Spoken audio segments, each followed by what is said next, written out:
So, I've been meaning to make this video for quite a while now. Oh, let me adjust that real quick.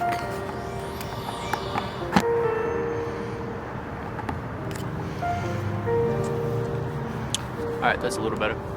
So, been meaning to make this video for quite a while now. And as you can see behind me, this is no longer a 2008 Dodge Charger RT. So now, this is basically a follow-up video to what actually happened to that car.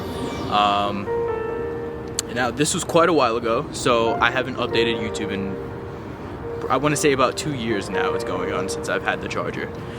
So the last video I posted was actually me putting on the front grille on, I believe it was this car, not the silver one. So now, that was, I want to say in March, something like that, maybe a little after, but it's sometime this year, give or take. So going into the backstory, I had a 2008 Dodge Charger RT for all of those who are new to the channel. My name is RJ, by the way. How's it going? And that car had a little bit over 125,000 miles. I want to say close to 130. So it had its fair share of issues, being that it is an older American car. So in having it, you know, I replaced full suspension, bits and pieces here and there, whether that be the radiator, you know, stuff like that, random leaks. I did my best to basically keep it running. And at the time, being that I was just going into college, I didn't have a ton of money to put into that car. So there was one event where I was part of the NYC Mopar Club. So we had an event out, I want to say like deep in Jersey, probably like an hour and a half away from where I live in Staten Island, New York.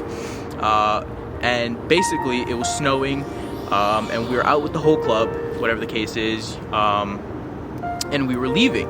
So I was one of the last people in the group to actually be leaving this place, and I got over a patch of snow, and the car seemed to not have any sort of power whatsoever. So I'm thinking, hey, give it a little more gas. It's probably just slipping in traction, give it more gas to get over the bumps in the road, or basically the snow. And what I'd come to realize is there was no power being transmitted to the actual transmission. So what I mean by that is, after I gave it a little bit of gas, finally got over the patch of snow that I was on, and I'm getting onto the main road. I make a right, and everybody punches it, so I'm really far behind at this point. So I go to give it gas, and it goes through first fine, goes through second fine. The minute it hit third gear, it threw a check engine light.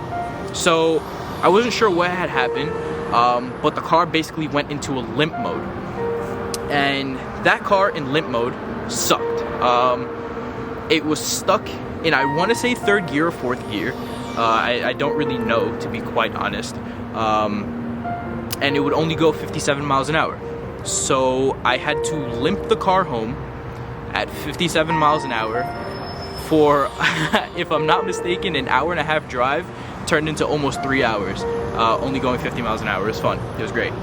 So I brought it to a transmission shop, and mistake of mine, I only brought it to one shop instead of getting, you know, quotes all around. But basically, I was told that in order to fix my transmission, I would have to spend approximately $3,000. I believe it was $3,500 or $3,400 something, to be exact. And I thought it was outrageous. I thought it was absolutely nuts. I was like, I was over it. That was way too much money for me to come out of pocket to now put in this car that's used. 120, I think at that point was 129,000 miles, that I had no security of knowing whether the car was gonna last another year, 2, 3 years with that motor. And the reason I say that is because I knew a lot of people in the Mopar Club that had actually gone through motors well before my mileage. So what I thought of was, if I'm gonna put a brand new transmission in, or actually that was the cost to fix the transmission, $3,400. I was like, you know what, if I'm gonna spend that amount, might as well throw a new transmission in. But if I was gonna do that, I would have had a new transmission with an old motor. I felt that it wasn't gonna mesh up properly and I was just gonna have further issues with that motor. So I decided to trade it in. And whether that was a smart choice or not, to be honest, I'm not 100% sure. But you know, everything in life happens for a reason. I traded that car in for a 2017 Honda Civic Si, which is not this car because this is a 2018. The 2017 I had a lot of issues. So it's a running pattern that I have issues with every single car I get. Charger had transmission issues. Silver one also had transmission issues, my Silver Civic, and it also had other sensor issues. It would throw literally every light on the dashboard. It was a whole mess with that car. I had that one for, I think at the time, 9 months. I put about 7,000 miles on it, and I traded it in because Honda did not want to fix it. So traded it in to get a 2018 Honda Civic Si, same car, just upgraded year. Really no difference between the cars besides the fact that this one's black, the other one was silver, and I think there's a difference in how the trunk opened up between the two cars. So there was really no difference, but I actually financed this one is mine. So that's the backstory on the Charger and what happened to the Charger. Don't get me wrong, I do miss that car each and every day. But I'm happy to have gotten to experience Japanese cars. I've always been a fan of JDM cars. That's always been my thing ever since I was a little kid. Me and my dad collect toy cars, and I always fell in love with the Japanese cars, whether that was the 240s, the Supras, the Skylines, whatever the case is. That was always my thing.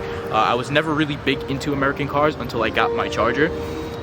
So don't get me wrong, I like this car, but I definitely do miss the Charger and how like immediate the power was. And it was a pretty powerful car, but being that it's 4,000 pounds, it wasn't exactly the fastest car out there. This car I have tuned, and it's actually faster than the Charger ever was. So it's awesome, and I'm excited to basically make more content for you guys. I do work a full-time job, so being full-time job and full-time school, it's really hard for me to make constant videos. So it is gonna be, I don't want to say rare that you guys get a video, but I'll try to produce content as often as I possibly can. Again, being a broke college student, I don't exactly have the funds to constantly buy new car parts. So content might be slightly limited, but I'm gonna try to work on that the best I can. But anyway, thank you for hearing this story, and I'll definitely be shoving out more content for you guys. See you later.